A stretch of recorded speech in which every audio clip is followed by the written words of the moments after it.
Moderatzailea Nekane Goikoetxea dakau, esitik etorria.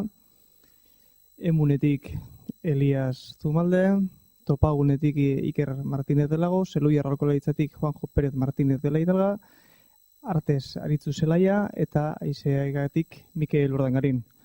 Ia azken ondarrean gabiltza, gero kekakokin bukatzeko. Ja, danak esperuan abersi izango dan. Besterik gabe aurrera. Arratsaldeon guztioi, aurkezpenak eginda, hasi egingo geraz, denbora ere justu daukau eta parte hartzaile dexente mailan. Behar bada hasteko mai inguru hau pixka bat kontestualizatzea, ezta? Aurreko mai inguruak globalizazioaz hitz egin digu eta behar bada gurea kontestualizatzeko globalizazioaren ikuspegi bat edo emango dugu hemen, ezta? Hizkuntza ekologiarekin loturikoa eta beraz aurre suposatuz globalizazioa ez dela bakarrik fenomeno individual bat, nun bakoitzak daukan bere aukerak egiteko zera, baizik eta badaudela arau batzuk eta interes batzuk jokoan daudenak. Eta ikuspegi ekologiko horretatik hain zuzen ere, gure mai inguru hau bertako hizkuntzari hauspo bat emateko xedez edo egindako bide batetik dator. Ikuspegi psikolinguistikoa karriko dugu maira, hain zuzen ere lidergoa, autozentratzea eta asertibitatea bezalako kontzeptuak erabiliko ditugu. Eta, batetikan Euskara Elkarteen Federazioa daukagu bertan eta gero hizkuntza aholkularitza guztiak, ezta? Gai hauek momentu hontan hizkuntz kudeaketan puri-purian erabiltzen ari dira. Eta hasiko gera, nolabait sarrera moduko galdera batekin. Hiztunaren planoaz ari gera, badakizue arlo honetan plano ezberdinak landu ditzazkegula, guk kasu honetan hiztunarengan zentratuko gera. Zergatik heldu behar zaio momentu hontan hizkuntz plangintzaren alderdi honi, hiztunaren ari eta bereziki ze ekartzen ditu hiztunaren lanketak momentu hontan hizkuntz plangintzari, ze ekarpen egiten ditu. Nire zuen honortean, berbada jarraituko dugu. Eskerrezko. Arratsaldeon, ez dakit, galdera da zergatik orain. Ez dut uste orain heltzen diogunik bakarrik, aspalditxotik lantzen ari garen kontua dela uste dut. Nik neuk igual enpresa munduko esperientzia edo ekarreko dut ona, ez? Egia da, euskara plana martxan jarri genituenetik ona, lan handia egin dugula, enpresako ezaugarrietara moldatzen, ez? Orduan hor, kudeaketari, hizkuntza kudeatzeari, euskara kudeatzeari garrantzia eman diogu, eta hor aurrera pausoak izan dira, ezta? Plan estrategikoak, gestio planak, adierazleak, kontu horiek euskalgintzan igual ez ezaguna zirenak, geure ganatu ditugu eta hor aurrera pauso bat egon da, ez? Baina, hiztunaren planoa lehendik ere landu da. Eta planotaz hitz egiterako nik uste hiru plano daudela, ez? Bata da, erakundearen beraren planoa, beste izango litzake taldearen planoa eta azkenik pertsonaren planoa, ez? Eta hirurak osagarria direla uste dut, ez? Hiztunaren plano hori garrantzitsua da ere, bestea bai. Nolabait izateko, erakundearen plano horretan lortu beharko genuke hizkuntza erabili ahal izateko marko bat jartzea, aukera bat eskaintzea. Hortik abiatuta gu plano hortara edo talde plano hortara hor lortu beharko genukena da, lortu behar duguna da, hizkuntza hori erabiltzeko gune bat edukitzea. Hor erabili izan ditugu, trinkotze, arnasgune, elementu horiek. Eta pertsonara etorrikera eta hiztun planora etorrikera, pertsona izango da hiztuna, erabiliko duena. Hiruren arteko lotura, uztardura beharrezkoa da. Momentu honetan ondiok euskara erabiltzea nik uste gertaera sozial bada. Euskara erabili behar duzu gune konkretu baten beste pertsona batekin. Eta gainera zoritxarrez momentu honetan ondiok euskara erabiltzea nahimenean oinarritzen da. Gura bat dago euskara erabili ahal izateko. Eta gura hori edo nahimen hori elikatzea da hiztunen planoan uste dut egin beharreko nagusienetako bat, ez? Zergatik aukeratuko dut nik euskara erabiltzea, beste aukera batzu dituan, beste hizkuntza batzu dituan eremu horretan. Orduan, zergatik horretan, bueno, garrantzitsuak izango dira, gutasun horrek edo taldeak ematen digun indar hori edo identitate hori erreferenteak eta lidergoak eta hor ere paper importantea jokatuko dute, eta, bueno, hor elikatzen joan beharko dugu nahi edo aukera hori egitea, ezta? Hortik abiatuta, beste alde esan behar dago, ezta? Gura izatea bakarrik ez da nahikoa, ezta? Gura izatetik euskara erabiltzera, tartetxo bat badago, eta hor mekanismoak behar ditugu egiten jakiteko edo nolabait, ezta?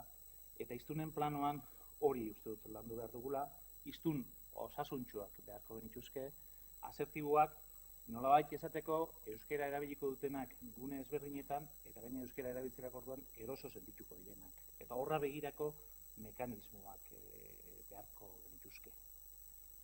Ez dakit, momentuan egingo dugunak garrantzitsua da, eta une honetan nik euskara erabiltzea badu garrantzia, baina igual ikuspegi luzerago batera begiratu behar dugu, hiztunen planoak lanketa luzeago bat eskatzen duelako. Eskatzen duelako portaera aldaketa bat, eta portaera aldaketa horrek jarraipena eta eskatzen duelako, eta konstantzia, ezta? Eta, lehen esan dudan moduan, lortu beharko dugu hiztunak gozatzea. Euskara erabiliz gozatzea, ez? Eta gozatzen duen heinean, segurazki erresago izango du euskara erabiltzea. Bide horretan, autozentratzea eta asertibidadea zelako kontzeptuak diguzut, autopista bat direla, autopista bat, asertibidadea bada, hor mugatu daitezke, baina, beste bide batzuk da daude, ez? Baina, oinarrian hori da. Pentsatzen duguna esatea, sozializatzea bera ere garrantzitsua da. Hiztunak pentsatzen duena sozializatzen duen momentutik aukera dago traturako salto bat egiteko. Hiztunen arteko tratuak hizkuntzaren erabilera dagoenez. Eta hori bilatu beharko nuke. Eta hasieran. Ikar? Arrastian. Neu gizarte mugimenduaren ikuspegitik behar bada egingo ditut komentario gehien, bai? Eta behar bada hastea ere bai, kideak aipatzen eban bezala planoetatik, ez? Behar bada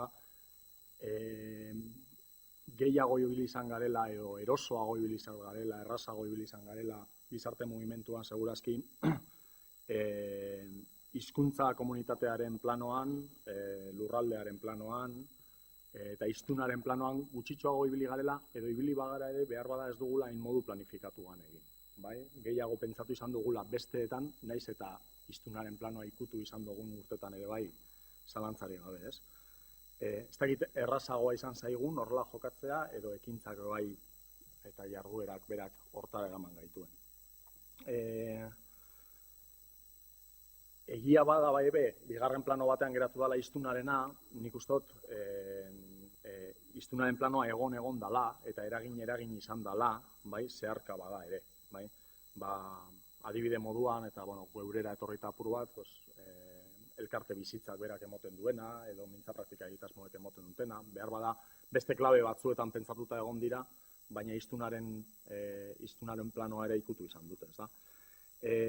Orain egin berri dugun hausnarketan, bai, gure gero apur bat aipatuko dugu aurreratsuago, eta hori, baina egin berri dugun Euskaldunon elkarten mugimenduan egindako hausnarketan ondorioetan aipatzen genuen, aro honek behar duela hiztunaren planoa berreskuratzea, bai? Eskatzen duela hori. Eta hiztun komunitate moduan pentsatuta ere, iruditzen zaigu, importantea dela plano hau ondo lantzea. Importantea dela hiztun jantziak izatea, hiztun moduan prozesua, liserik eta guztia eginda duten norbanakoak eukitea, autu bat, euskaraz bizitzeko autua egin duen jenteari zentzua emotea, jenteak zentzua emotea autu hori, eta gainera importantea da horrelako jente bat eukitea, mugimenduaren muinean eta hizkuntz komunitate antolatuaren muinean persona horiek egongo direlako, ez? Edo daudelako, bai. Eta nik esango nuke bukatzeko badugula oraindik ere asko ikasteko arlo hontan. Eta behar bada beste herri mugimendu batzuek eman aldi gutela pistarik horretan, ez? Beti aipatzen ditugu, baina nik uste dut mugimendu feminista izan daiteke edo gay-less mugimendua izan daitezkela, gizarte mugimenduan lantzen ibili direla, edo lanean egon direla, baina arlo kolektiboa lantzearekin batera, personen garapena, personen arrotasuna lantzea, eta oso ondo landu dituzten mugimenduak direla. Orduan badaukagu ikasteko, eta batez be kontzienteago egitea egiten dugun hori hiztunekin lan egiterakoan. Eta, uste dut erronka badaukagula hurrengo urtetarako hortan ere asmatzea. Arratsaldeon, aurreko bi interbentzioak entzun da, ikusten dut, sumatzen dut nahiko koinzidenteak izango diela gure diskurtsoak, eta hori bada, iruditzen zait, ona ere badala, ikusten dugulako behintzat, momentu honetan, erakunde desberdinetan gauden eragileak, behintzat, arreta puntua norabide egokian edo jarrita dukagula, ez? Nik anekdota bat ekarriko dut gogora, eta da, behin kalean indoala herrian bi ume nire aurretik zijoazten euskaraz hitz egiten, eta horietako bat ezagutzen nuen semearen gela berean dabilelako. Eta atentzio mazian, eta zan nion, Bintu, ze egiten duzu euskaraz hitz egiten lagunarekin? Eta zergatik ez zuen hizkuntzan hitz egiten. Eta zan zidan, ezin dugu, nik wolof hitz egiten dut, eta nire lagunak mandinga. Eta nahitan nahi ez euskaraz hitz egin barrutu erarekin, bestela ezin dugu elkar ulertu. Adibide jarri nahi dut, pixkat, Eliasek ere aipatu du, ume horiek derrigortuta zeuden euskaraz hitz egitera. Gu ez, guk bi hizkuntza ezagutzen ditugu, bestatzuk gehiago, gutxienez euskaldunok, euskaldun helduok gutxienez bi hizkuntza ezagutzen ditugu, eta ez gaude derrigortuta euskaraz hitz egitera, hautatu egin behar dugu. Eliasek aipatzen zuen aukera, nik hautuaren ideia ekartzen nuen ona, eta horrek dakarrena da, adibidez, aurreko belaunaldian joan zaizkigula, euskara hutsez bizi izan diren euskaldun heldu elebakarrak, baina esaten dudan bezala, horiek gure ume senegaldar horiek bezala derrigortuta zeuden euskaraz hitz egitera, beste aukerarik ez zutelako, baina guk ez. Eta hautua daukagun momentuan, ikusten da hiztunak ze norabide hartzen dituen, edo bera egunerokoan, lanean, familian, bikote hizkuntzan, zer nolako hizkuntzak erabiltzen dituen unero. Andoni Egainak, itzaldi batean entzun nion, guk hautatu dezakegula eta asko, hautatu dugula, euskara bizitzea hautatu dugula. Eta zen duzen zer polita ezte, munduan dauden hizkuntza guztiekin, guk hautatu dugu euskara hitz egitea. Kontua da, badakigula, tendentzia orokorra ez dela hori, ezagutzak gora egin du, baina erabilerak ez, eta horrek esan nahi du, pertsona asko, momentu honetan Euskal Herrian euskaraz hitz egiteko gai izan arren, ez dutela bere egunerokoan hautatzen euskara hitz egiteak. Horregatik iruditzen zaigu oso importantea dela elementu subjektibo hauetaz hitz egitea eta hiztuna pertsona jartzea normalizazio plangintzaren erdigunean. Eta pertsonaren edo hiztunaren erabakietan, da hautuetan eragitea lortzen baldin badugu, horrek normalizazio prozesuan eragin oso hizkuntzaren normalizazio prozesuan eragin nabarmenak izango dituelako. Gainera, gaur egungo testuinguruan identitateak geroz eta lausoagoak dira, input mediatikoak asko handitu dira, eta edozein hizkuntzatan ditugu gero eta aukera atraktibo gehiago jasotzeko aukerak. Beraz, testuinguru berri honetan, euskara bizi berritzeko joko arauak aldatu egin dira, eta euskaraz bizi diren hiztun leialak, hizkuntzarekiko atxikimendua bizirik mantentzeko aukerak, hiztun aktiboak eta koherenteak izateko beharrezkoa da motivazioaren atalau lantzea. Frankismo ondorengo testuinguruan motivazio hori oso bizirik zegoen. Gizarte mugimenduetaz hitz egitean, garai hartan danok ezagutzen dugu zer nolako indarra zuten, baina guzti hori gutxika ere ahultzen joan zaigu. Hori dela eta, Euskaldunon motivazioa elikatzeari hizkuntzaren elementu subjektibo hauei heltzea, funtsezkoa iruditzen zaigu galdera oso egoki izan dela eta planteamendua bera ere. Gorko, mai inguruaren planteamendua.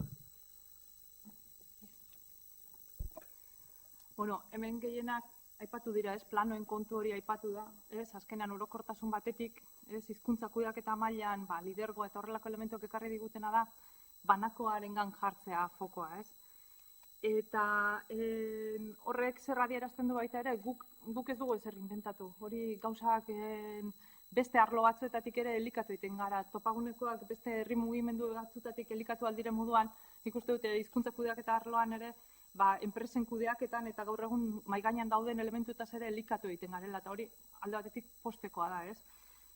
Bide beretik gabiltza, ez dakit atzetik aurretik edo inguruan jira biraka, baina kontua da gaur egun enpresen kudeaketa eta horrelako elementuetan ere lidergo motak eta horrelakoak ere maigainan eta pilpilean daudela, ez? Eta horrek ere guri ere pista batzuk ematen dizkigu. Oraindik nik uste dut bidea egiteko dagoela, zer emango duen guzti honek, zentratze honek zer emango duen ikusiko dugu, epe laburreko emaitza badakizkigu, ez dakigu bidean gero zer emango duen, ez? Eta lidergoak eta horrelako kontuak eta aipatzen direnean ordea, besteek egin dutenaz eta ere ikasi egin behar dugula uste dut, eta adibidez, kontuan izan behar dugula lidergo eraldatzailearena, ez? Hori dela guri hizkuntza kudeaketa mailan interesatzen zaigun lidergo mota, ez? Horrek ekarriko duelako aldaketa eta horrek atzetik, ez? Besteengan eragitea edo gu nahi dugun zentzuan eragitea ekarriko duelako, ez?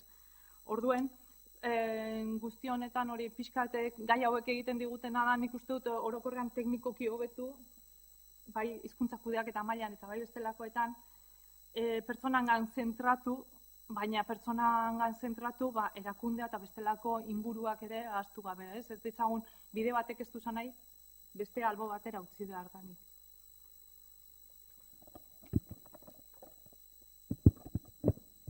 Txaldeon. Saiatuko nahi zerbait diferente esaten, konpartitzen dut esandako gehiena. Gurean, niretzat oso interesgarria izan zen, hemen IMH-ko langile batek behin berekin hausnartzen, prozesua, eta ze fasetan geunden, eta berak esaten zian, erakunde batean hizkuntzaren berreskurapenak berak irudikatzen zuen 3 fase zitula. Lehenengo fase batean pertsona da klabea, pertsona batzuk, noait historian kokatu dezakegu, 70. hamarkadan, 70. ere pertsona batzuk abiatzen dute, euskaraz edo ikasi nahi dute, edo lan egin nahi dute, eta grin horri esker, neurri batzuk sustatzen dituzte, eta lortzen dute enpresa batzuk, euskara eskolak ematen hastea, edo dena dakoa. Bigarrenek dator, bigarren fase bat, nun erakundeak bere egiten du, hizkuntza kudeatu egin behar direla, eta hor daude, gaur egun daitezke, gaur egun euskara plana garatua dauteaten hainbat eta hainbat enpresa. Baina hortik gora egiteko, berak esaten zuen, 2. fase batean sartzen garela, eta hor berriro ere pertsona dala klabea. Azkenean nolabait, badakagu marko bat, badago gizarte mailan izan daitekena legea, lege batzuk egon daitezke aukera ematen digutenak, nolabait babestu egiten gaituztenak, erakunde barruan izan daiteke hizkuntza politika bat, izan daiteke hizkuntza kudeatzeko sistema bat, egon daitezke hainbat irizpide bateratuta daudenak, baina hortik gora salto emateko, beste zerbait behar da, eta berriro ere pertsona da klabea.